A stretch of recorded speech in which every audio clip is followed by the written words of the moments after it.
Berikut adalah lembaran yang terbuat dari kayu dan styrofoam. Keduanya disangka oleh rangka yang terbuat dari logam. Sebagai identifikasi, sebut saja sebagai sistem 1 dan sistem 2. Ketika sebuah beban diletakkan di atas sistem 1, beban tersebut akan diam di atas permukaan kayu. Sebaliknya, ketika sebuah beban diletakkan di atas sistem 2, secara perlahan, beban menerobos permukaan styrofoam, kemudian terjatuh ke arah bawah. Hal ini menyebabkan lembaran styrofoam patah dan berlubang di bagian tengahnya. Berdasarkan peristiwa ini, apakah kiranya yang menahan beban untuk tetap berada di atas permukaan kayu? Marilah kita melihatnya dalam skala molekul. Berikut ini merupakan ilustrasi dari susunan molekul kayu pada sistem 1. Bentuk bola mewakili bentuk molekul kayu yang sebenarnya sangat kompleks. Sedangkan garis yang menghubungkan antar bola merupakan gaya tarik menarik antar molekul kayu. Semakin pendek garis, maka gaya tarik menarik antar molekul akan semakin kuat. Ketika sebuah beban berada di atas permukaan kayu, beban akan memberikan tekanan terhadap permukaan kayu.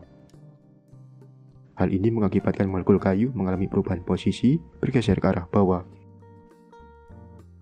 Interaksi antar molekul kayu akan memberikan perlawanan untuk mengembalikan molekul kayu menuju posisi semula, dalam bentuk gaya yang arahnya adalah ke atas. Semua gaya ini, jika dijumlahkan, akan memiliki resultan gaya dengan nilai tertentu, yang disebut sebagai gaya normal.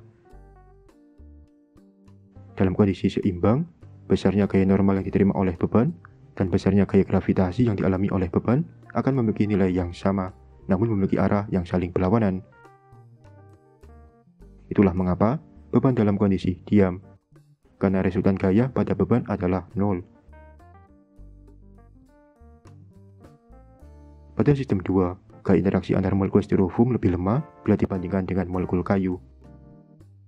Sehingga ketika di atasnya terdapat beban, resultan gaya antar molekul styrofoam untuk kembali ke posisi semula adalah lebih kecil bila dibandingkan dengan gaya gravitasi yang dialami oleh beban.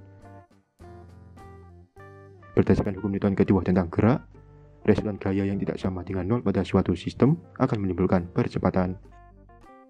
Sehingga, beban akan menerobos permukaan styrofoam, memutus interaksi gaya tarik menarik antar molekul styrofoam, dan bergerak dipercepat ke arah bawah.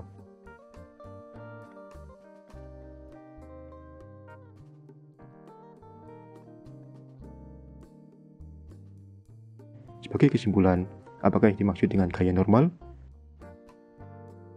Gaya normal adalah gaya yang timbul pada suatu permukaan sebagai akibat adanya interaksi antar molekul untuk mengembalikan molekul ke posisi semula sebagai akibat adanya tekanan dari beban di atasnya.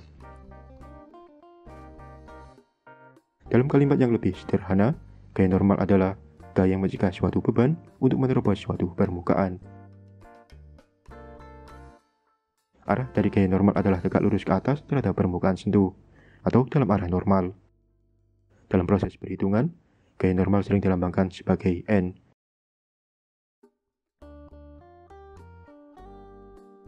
Semoga tutorial ini dapat memberikan gambaran terkait gaya normal, dan jangan lupa untuk like, share, dan subscribe.